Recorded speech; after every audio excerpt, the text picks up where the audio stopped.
I have decided something. What have you decided? I have decided that. When we're born, we have a mommy and daddy, right? And then when we grow up and get married, we have children of our own. And then our children grow up and get married and have children. And so on and so on. So it's very important and very fun also to... Oh, yes. Oh, yes. Oh, yes. Oh, yes. Hi, everybody. I'm Miranda, and you're listening to Interesting Sex, a podcast about who, how, where, and why we fuck. Every week, I have a conversation with somebody that's into kink, fetish, BDSM, or anything really that's not too vanilla. Happy Tuesday. Happy to be here. Today, I have a really cool episode. I am talking to Tully Cork. We talk about the erotic blueprints. So there is a blueprint breakthrough quiz that you can take. The erotic blueprints are kind of like your love languages, but sexual. So it's really fun. If they're called the Erotic Blueprint Breakthrough Quiz, and you can take the quiz through his Instagram page, Tully Cork, TULLY_CORK. The link is in the bio. It might be fun for you to take the quiz while or before you listen to this episode so you can find out where you fall on the spectrum. And it is super cool, super fun. And I might be telling you where I fall on the quiz as well in the episode. So that'll be fun and interesting. He's a really cool guy, and I can't wait for you guys to listen to our chat. If you guys would like to be more involved in a sexual community where you get to talk to other like-minded people from all over the world and make friends and talk about big sexual discussions, go to LVRSNFRNDS.com. Sophie was on episode 3 of season 2, LVRSNFRNDS.com, and you can use promo code ISP. It's a community platform that connects vetted, like-minded people through open and honest conversations on modern love, sex, and relationships. It's a really awesome community, and it does a lot of great work and a great way to learn and just be a part of things. So I really recommend that you guys try that out. If you get accepted and you use promo code ISP, you'll get 50% off your first month. Heck yeah. Got to take a really quick second to tell you guys about our new partnership I'm stoked about, Tushy. HelloTushy.com/ISP for 10% off. I got a bidet with them, and it's a very exciting experience, and my butthole has never been cleaner. So when you wipe your butt with dry toilet paper, does it remove all the shit? No, I don't think so. That's why you get little poop spots on your underwears. I think they're called skid marks, and they're not cool. If you were to get poop on any other part of your body, would you just wipe it off with dry paper? No, you would use a wet cloth to get it off, to make sure you are clean. And that's exactly what Tushy is. It's a sleek bidet attachment. It clips right onto your existing toilet and sprays your butt completely clean with fresh water. And when I say fresh water, it's not toilet water. Tushy connects to the water supply behind your toilet to spray your dirty parts with clean, fresh water. It's the same water that you brush your teeth with. They're now offering free shipping, and with HelloTushy.com/ISP, you get 10% off your products. So that's exciting. Their classic bidet is only $79 with this. I know a lot of you like to do dirty things with your buttholes, so how about you clean your butthole and get yourself a Tushy? HelloTushy.com/ISP. And while you're doing your bathroom poopies, why don't you check out the book While You Were Pooping? It's an inappropriate children's book for adults. All the pictures are drawn with coloring pencils, so it looks like a 12-year-old drew it, but everyone's naked, and it's very inappropriate. So while you're pooping, your ex got laid, or while you're pooping, a dolphin got caught in a net. It goes all over the place. It's a great book, super fun. You can find it on Amazon. You can even look up the pictures if you went on Google, whileyou'repoopingbook.com. Or you can find it on Amazon, While You're Pooping by the Anonymous Pooper. Okay, now back to our show. So with no further ado, let's open our ears, our hearts, and our holes and give a nice warm welcome to Tully Cork.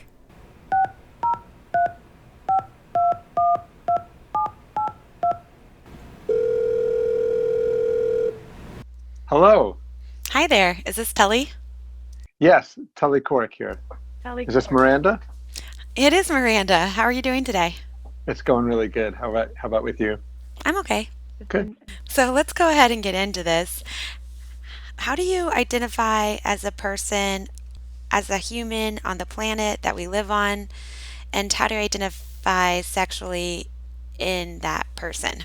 Well, such great questions. And my first thought when you ask that is I do identify as a human on the planet, for all that that means, all the good and all the bad. And I'm actually kind of an eternally hopeful person. So I tend to think about the good things that humans do. And I tend to think about that of all the things that are bad, including the things that humans are done, I have this eternal optimism that we'll also come up with interesting and creative solutions to them. And then I identify as a cis male, a cis white male, although people would argue that since I have Jewish heritage, there were times when Jews were not considered white people in America.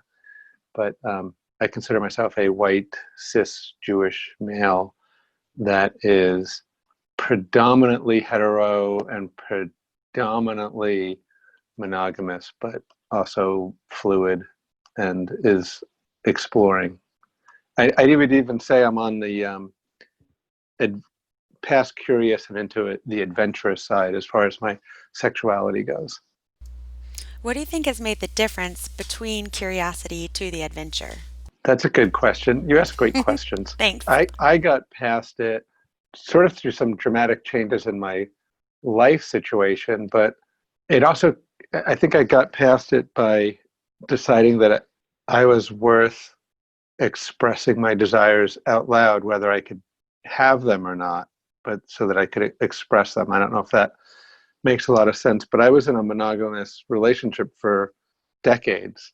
I got married pretty young and was married for a very long time, and my wife was committed monogamist, and I was a pleaser. You know, I liked to please her. I like to make her happy. I think most people like to make their partners happy, both sexually and otherwise. So I think like a lot of people do, I don't know if it's just men, but I know a lot of men that have a lot of fantasies, sexual fantasies. And I got to a certain point in our relationship and in my life where I said, it's worth it for me to express my desires, even if I'm not asking for them to be fulfilled, but just to be able to say, oh, I desire this, or this would be hot, without feeling like it was jeopardizing my relationship. So that was kind of when I started to go from curious to adventurous, right? So in my head, I could be curious, but adventurous means doing stuff. Yeah, but how did she react to those steps when you decided to start doing that stuff? With fear. She had fear that what it would mean to our relationship if I was to do things that she didn't want to do, or that her fears, I think, were that if I expressed them, that meant that I wanted to do them or needed to do them, and that if I didn't do them, I would leave her. And then some of the fears that if I did do them, I would leave her. So I give you an example. We did, and I should state at this point that my wife passed away about a year and a half ago from cancer. So just so that's clear. So I'm talking about the later years of our lives together. So for example, so I used to, my best sexual adventures with her would tend to happen on our anniversaries. So, you know, like for an anniversary, one year I booked a hotel not far from us at all. So it wasn't like we went on a big vacation or a big road trip. You know, it was probably a half an hour away. But I found one of the local hotels they had a 4-poster bed and a fireplace and hot tub, and so we went and had like a whole kind of BDSM luxury 2 days in there where I got lots of toys and, you know, we played. So anniversaries would be my chance to play and bring that kind of play and adventure to our relationship. And then one year we went down into New York City and we did orgasmic meditation. And so we took a class in how to do it on like Friday night, and then we're with a large group doing it on Saturday. Wow, what is orgasmic meditation? That sounds good. Have you never heard of orgasmic meditation? It's pretty No. cool. As a woman with a clitoris, you might enjoy it. It is a practice whereby a woman gets a 15-minute touching of her clitoris with no outcome intended and nothing promised in return to the person that strokes her clitoris. So what you do is you build like a little nest for the woman with pillows. You put some pillows under her knees, on her sides, around her. So it's a very safe container for the woman. She's got her pants off and her panties off. And you do a little bit of a warm-up exercise. You use a timer. And then you just start touching her clitoris, paying exquisite attention to her responses. But there's no goal of an orgasm. And there's nothing for the man to gain. And I say the man, but women can do it to women. It's not Like the giver. the giver, thank you. Yeah. Or the stroker is with the terminology that they use. I stroke it to the east and I stroke into the west and I stroke into the woman that Yes. I love the best. I be stroking. Oh, nice. I like that. Yeah. So you, so it's a practice, and one's supposed to do it daily. You know, schedule time to do it, and 15 minutes every day? 15 minutes every day. Yeah. Nice. So it was a pretty big stretch for the two of us to go to a class and have a demonstration of a woman receiving, learn how to do the technique, and then the next day we went back for an Om circle. There was like 65 people in this room, and all the receivers got into their little nests. You brought your own pillows, or you could get pillows there. If you weren't fluid bonded couples, the stroker wore gloves, you know, like latex type gloves or nitrile gloves, and use a lube to keep friction from being a problem. And I tell you what, man, 65 people or 32 people having orgasms for 15 minutes together in one room is quite a trippy sensation. There's no other way to describe it. They, you know, afterwards we like sat in a circle and talked about what it was like, and I just said, I feel like I'm tripping. I've like, this is like so stony an experience. And that was as the stroker, not as the receiver. The receivers weren't very verbal.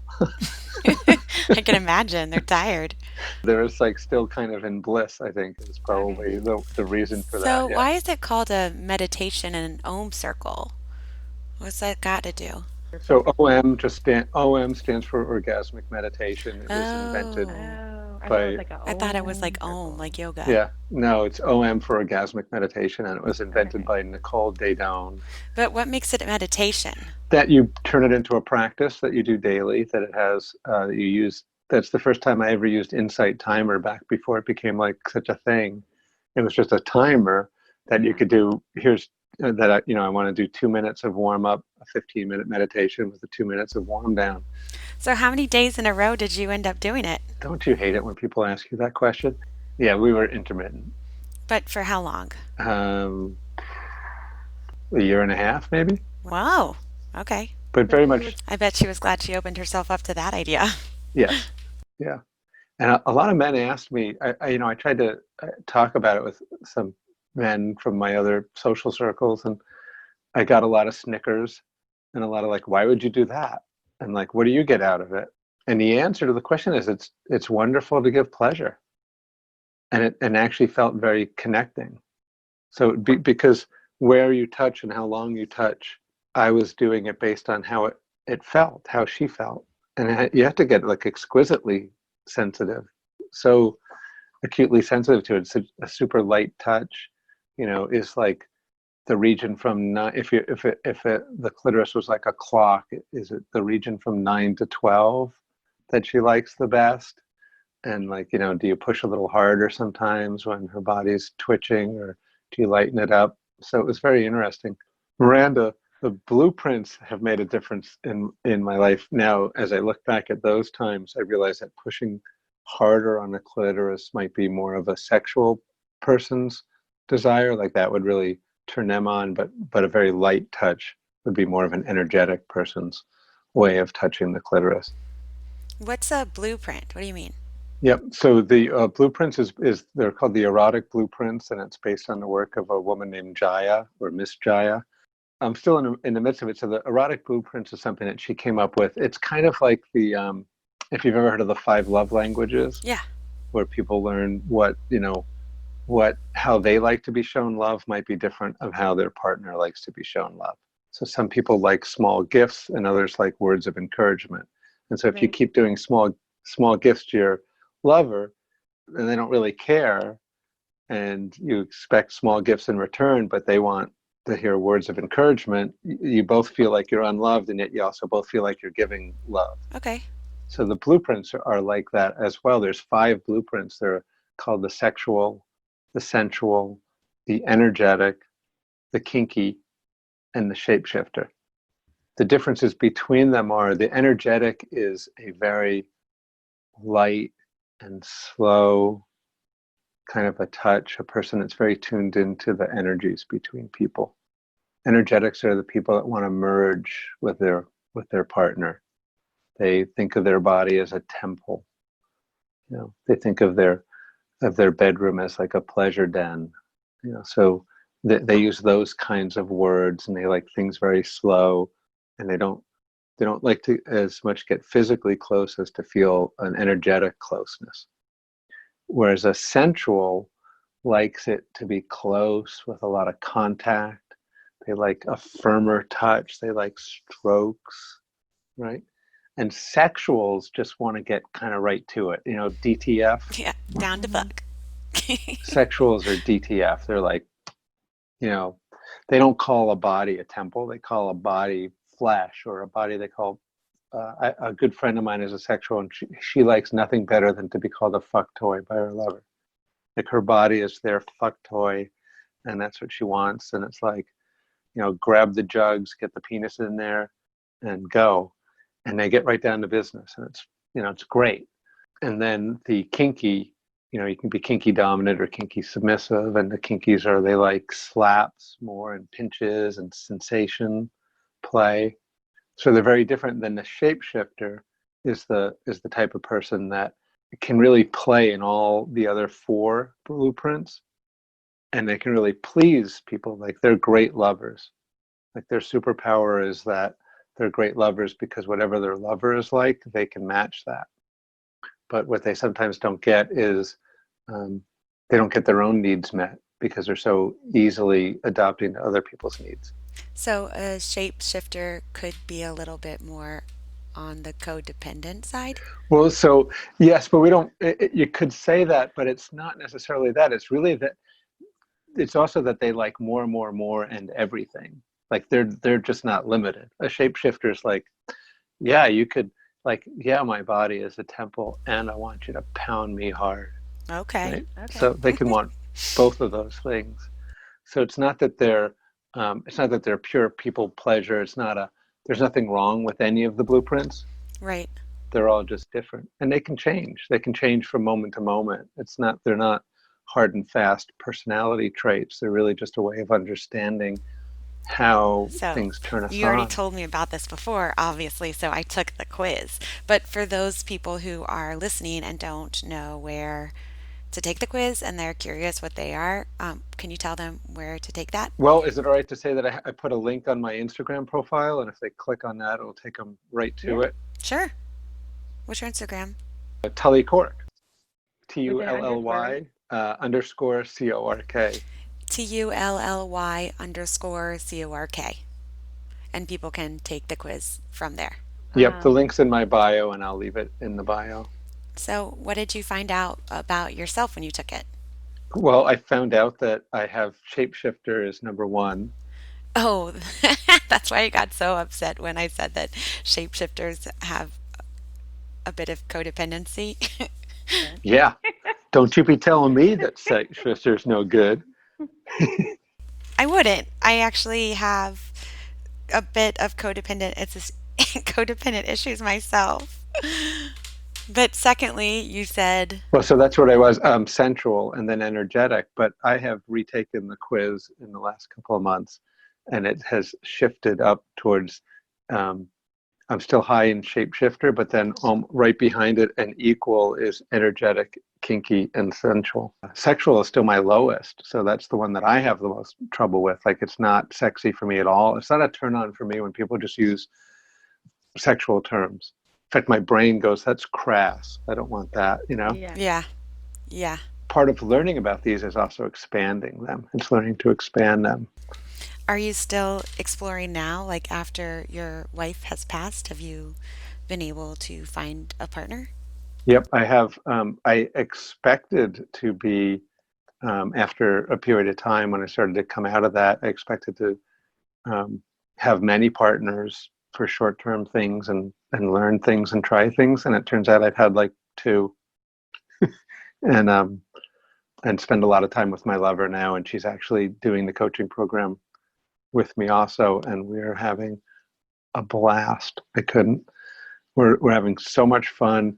We're being so adventurous, and trying new things, and it's really been fun. So, what is her erotic blueprint? That's funny that you should have. So it's energetic is number one by a lot, and then sensual, shapeshifter, kinky, and then sexual is low also on hers. So, being low on the sexual part of the blueprints, neither of you probably likes just to be like thrown down and fucked. Yes. Although there have been times when it's like, fuck me right here on the floor. And I think it's just that we're also like tuning into what turns us on rather than what we think turns us on. It's all about learning what your body is telling you. It's not what I think is sexy is like a thought that's up here in the top of my head.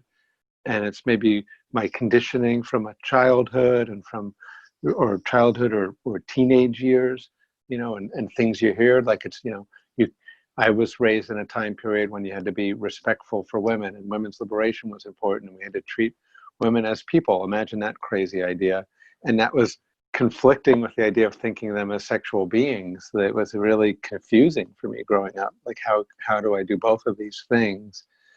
So I made a bunch of rules for myself. And what I've learned since then is those rules don't matter. It's what turns me on. It can be hot, or what can be hot can be thinking about me being tied up and having people of all genders touching me and exploring me, and I can't do anything about it. Like I never would have allowed myself to think that was hot, or to tie a woman up and take her from behind. Those were things I like wouldn't. They were like forbidden, taboo thoughts for me before. But now it's, somebody can say something to me, or I can think about something or see something and check in with my own body. How did my body respond to that? Right. And it's lots of surprises. The things that turn me on are, not what I would have thought they would be. And that's a big part of what I've been learning. So, I have a question more geared towards the listeners about if you want to try something with your partner and you're kind of scared or nervous, and maybe you've taken the blueprints and you have new ideas about what you are or what you want to try, or you haven't tried the blueprints and you just want to know what it's like to be more dominant or more submissive, but like you're scared to ask. Would you have any recommendations of ways that people could slowly start moving into this process of turning their curiosity into like adventure, and in a way that like wouldn't make them feel like embarrassed or worried about what their partner will think? Yeah, that's such an important question to ask because so many of us have fear and shame around sex or our own sexuality. So it's like, what am I? If I really dive into it, am I going to find out I'm one of those people, or will I be able to stop myself? What if I totally turned on to my sexuality? Would I be an unstoppable beast? What's going to happen? Will I be insatiable? Yeah, like people used to tell me, not that I've ever done ecstasy, but like if you have sex when you're on ecstasy, it's going to be like so good that you'll never want to have sex if you're not on ecstasy again. And so you're like, oh no, I don't want to do that. I could ruin sex forever. Right? So Yeah. these beliefs that people pass around, we take them in, we absorb them. So um, the best thing to do is to you can listen to erotic stories, read erotic stories, look at pictures. Porn is fine for images and because it can be hot, but I do recommend like more ethical porn, or the more ethical porn sites, or women-made porn. So it's not by an industry where everything's made by men and it's typical male gaze, male domination stuff, and it's the standard, we kiss, blowjob, lick the pussy, fuck, woman on top, man on top, go from behind. But it's to watch, listen, and then just notice your responses without judgment. You don't have to tell anybody. You can just have your experiences. Notice if you feel a tingling someplace. Breathe. So are you saying that like people should just sit and watch porn and like not touch themselves? Yeah. Or they should like You can. touch themselves?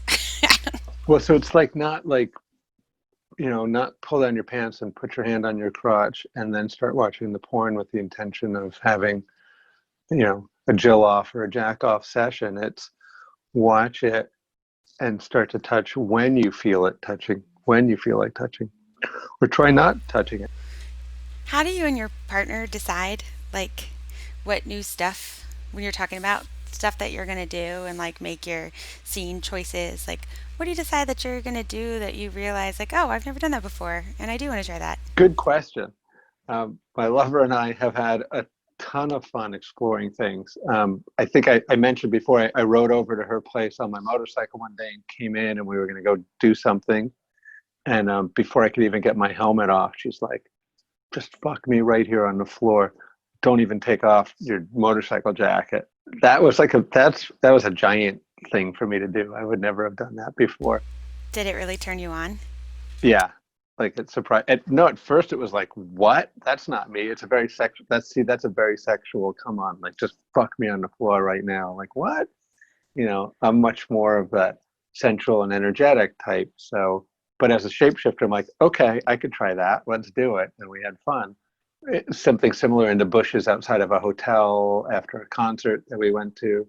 And then a little bit more adventurous, is that I let her cuff my hands and I had a rod in my bedroom that's up in the air for like a hanging plant. So I had my arms suspended up there and she just took control over me for a while. And Miranda, I didn't expect this, but I like melted and felt like I had come home. I just totally dropped into like that. I had no control anymore and she could do whatever she wanted. And I felt like loved and cared for and dropped in and had great orgasms.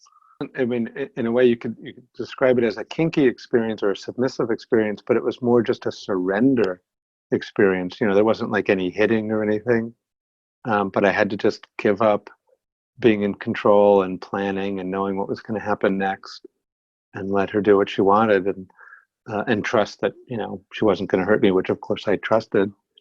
And it was wonderful. That sensation is still with me. If I need to calm down in a hurry because I'm stressed out at work or something else, I can just go back and remember that sense of dropping in completely and letting go. And it's like become this beautiful resource for me, both sexually and in the rest of my life.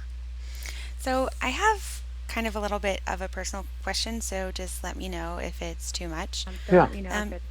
Since you said your wife died of cancer and you knew that it was coming before it happened, Yes. were you and her able to have some sort of conversation or like blessing kind of thing on how she felt about you moving on into like being more sexual in this next chapter, or how did that feel or happen? No, it's a beautiful question to ask because most of us are uncomfortable with death and sex and relationships and illness. Like nobody ever talks about that stuff. So she was pretty ill for 5 years, and the last 2 years, were very. The roller coaster had pretty steep downhill portions in it, and during that time, I was able to say, I took care of her most of the time, but I was also able to say, I have sexual needs that I still need to have met that would help me take care of you even better if I could get them met, and it has nothing to do with our relationship and it's not a threat. So that I didn't go to prostitutes. I actually went to tantric massage places when I would travel. I would travel for business sometimes, so it was never in our area. So 2 or 3 times I did that just so that I could get my needs met and she could feel like it was a safe container to be seeing a professional.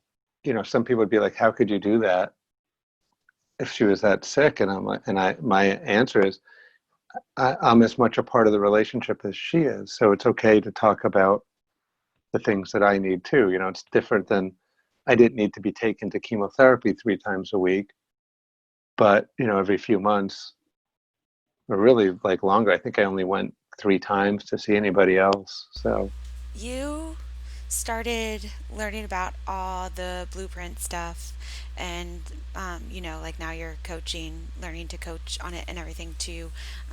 But you just got curious about that from the tantric stuff, or how did all those things connect? how do they all connect? I saw a link for the blueprint quiz probably 2 or 3 years ago, probably 2 years ago. And actually, my wife and I both took the quiz, but then a lot of other things happened with her health and stuff. So we didn't have a lot of time to talk about the different aspects of it or really dig deeper into it.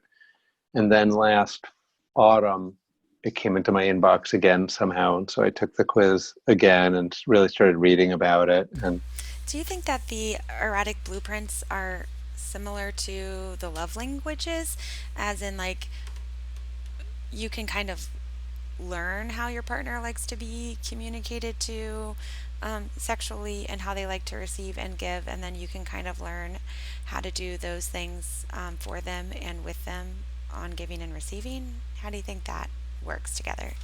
yes, I think you said that better than I did. So I think that's exactly it. With the love languages, it can be that example I gave before, or another one where touches, intimate touches is what turns on one, and the other one is turned on by acts of service, right? Right. So if you make it explicit, it's really easy. You can just be like, hey, when you are feeling like you love me, come and touch my shoulders, you know, come up behind me and put your cheek up against my cheek, give me kisses on my forehead, you know, that really makes me feel loved. And in exchange, like when you're in bed in the morning and I get up before you, I'll make 2 cups of coffee and I'll bring one up to the bedroom. And like, who wouldn't reciprocate when they realize that your partner doesn't have any interest in bringing you a cup of coffee for their pleasure? They're only bringing you the cup of coffee for your pleasure. So why wouldn't you go up and give them a little squeeze on the shoulders and touch their neck, even if that's not your thing? And in eroticism, it's the same thing. So if what really turns you on, and you are very sensual, if I recollect from what you told me about your quiz, sensual is Yeah, I number took one. Yeah, I took the quiz. We should go over my results. Well, you took snapshots and sent it to me so I can tell you what Yeah. they are. You are 28% sensual, and then equally 22% sexual and energetic. And you're almost 17% kinky and 11% shapeshifter. See, I got rid of all my codependency issues. Hey, watch it. I'm kidding. Yeah. So this is what that might mean to you. If I said to you, Miranda, I am going to slap your ass and then I'm going to fuck you silly. And when I'm done, I'm going to stroke your body. You'd be like, yeah, okay, maybe, Yeah, That sounds that not good. doesn't sound likely. so bad. It's not terrible, right? But how about if I said, oh, Miranda, I am going to just touch you all over from head to toe with long, slow strokes. And then I'm going to go between your legs and I'm going to find your wet spots and I'm going to come inside of you and then I'm going to own you. Uh, well, fuck. That sounds definitely more interesting. and, and all I did there was I started with sensual and went to sexual. And then I actually went to kinky. I skipped energetic. But in the first way, I started with kinky and went to sexual and ended with sensual. You like them all, but the sequence makes a big difference. It's like, why, if we were going to be making love to each other, if we were going to be having a time together, why wouldn't I want to do it in the way that most turned you on? Like, why would it be like, hey, let's have fun together, but like, let's make it a 3 out of a 10 instead of a 9 out of a 10. You know, it's like, well, if we're going to make love, let's make it a 9 out of a 10 or a 10 out of a 10.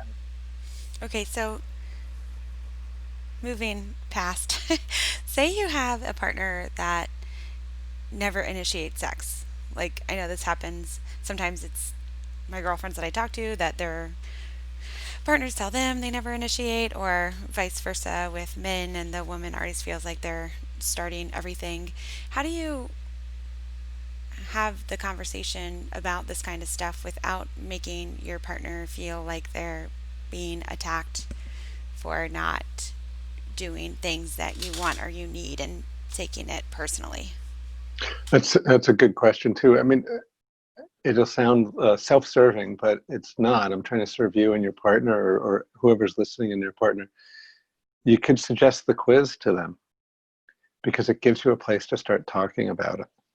It gives you a place to say it. And you might, in that scenario, you might be, if it were you, and I'm not saying it is, your sensual and sexual needs are driving you, that need to touch and be touched and to have sex.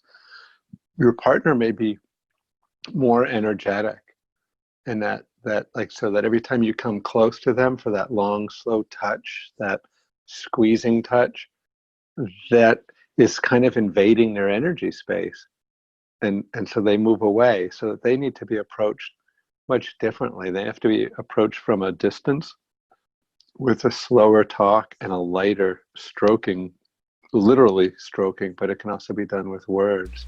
Well, that's interesting because when you said energetic, I just assumed that it was more about um, the energy between the two people, like touching and stuff. But Right. it sounds like you're saying now that if the person isn't in the mood or ready or something, that you pushing towards them can make them like pull away, like kind of like a magnet or something, like push them away.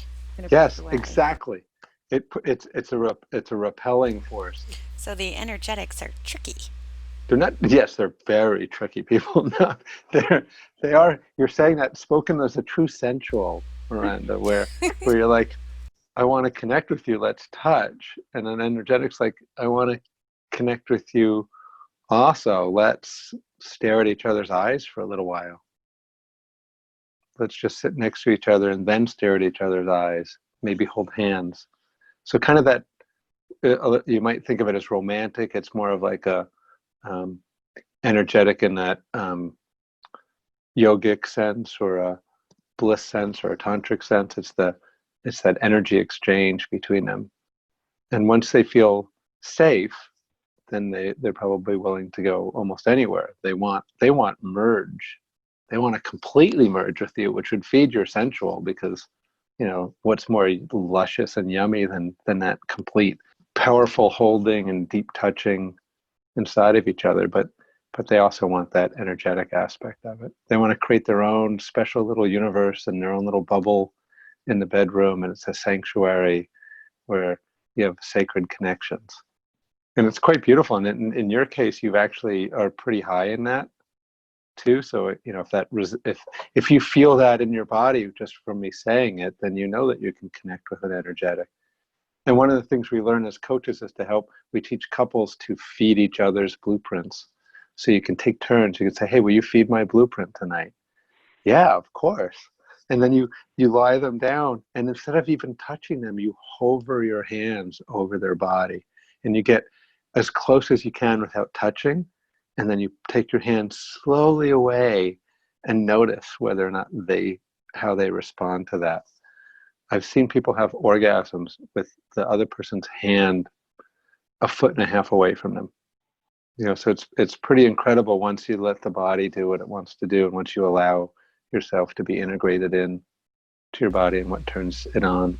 Okay, so like getting your blueprint and like getting involved with your own body within it, what do you do? If you wanted to pursue it, so in the Erotic Blueprint course that you can take, and as coaches, one of the things we do is offer a coaching package that includes the Jaya's course called the Electronic Blueprint Breakthrough.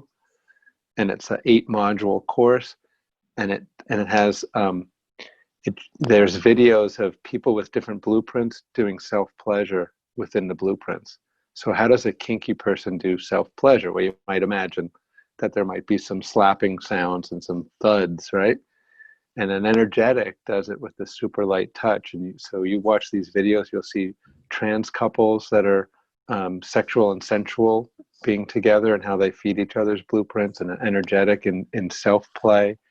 And it's quite beautiful to practice these different ways, self-pleasure or with a couple or in a partnership, and feel it, allow your body to respond to these different ways, and it will expand your blueprint. You could do that and take this quiz again in 6 months and find out that you're like, 30% energetic, and and your shapeshifter, your codependency, as you like to call it, has gone down even lower.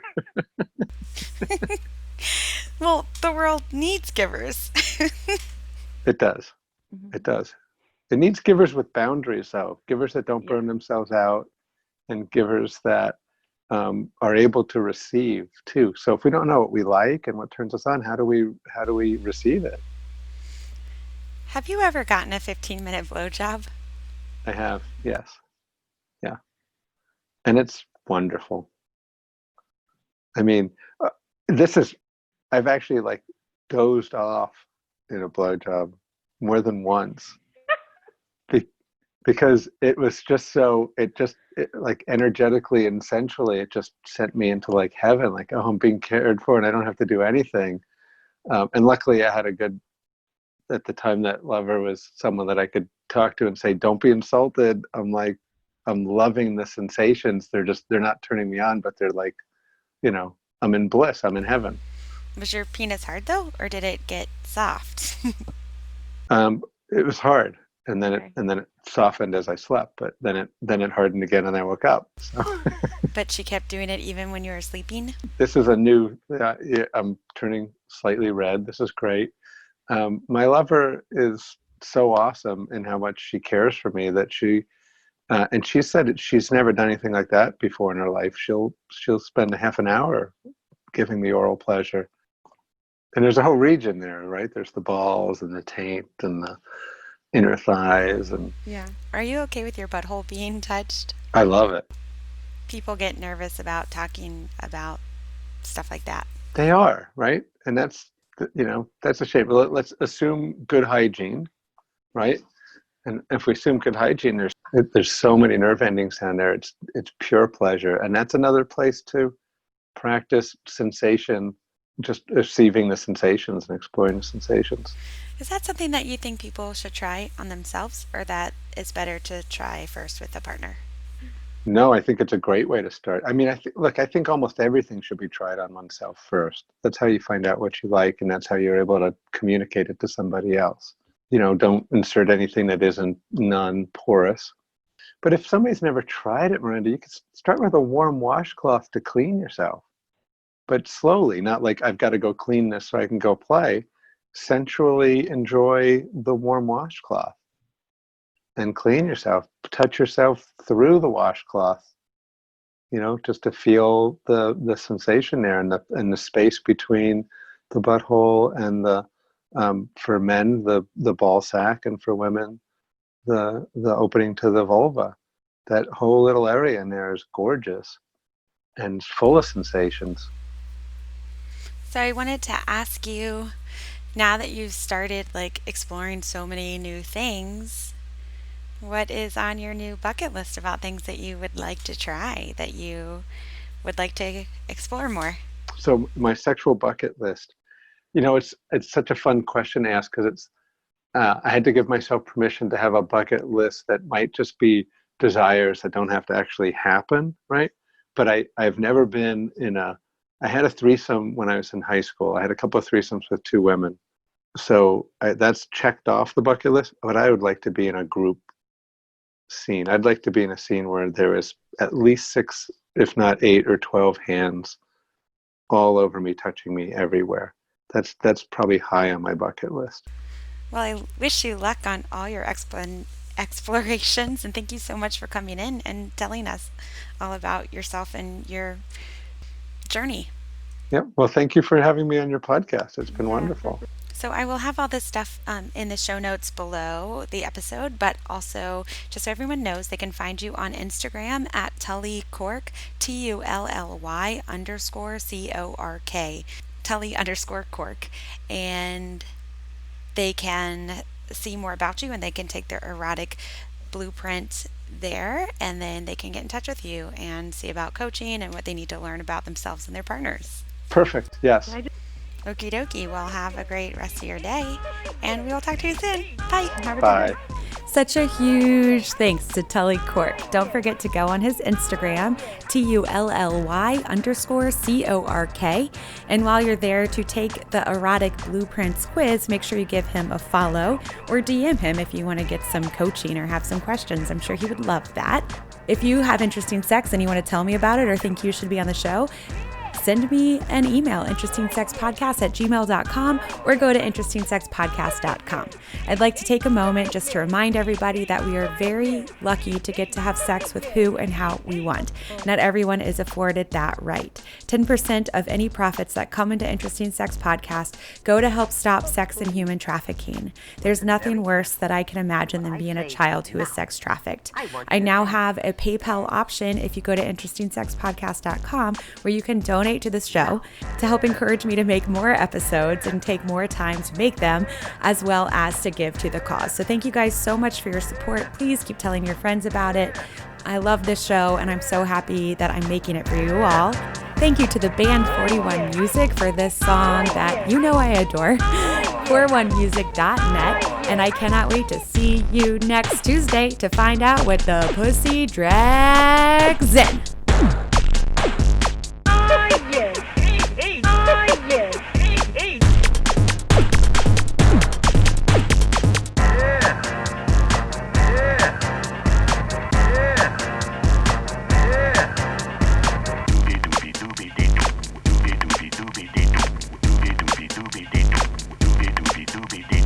Well, it's a doobity-doo. Yes, it's a doobity-doo. Well, it's a doobity-doo. Yes, it's a doobity-doo. I mean a doobie-doobie-doobie-doobie-doobie-doo. Yeah!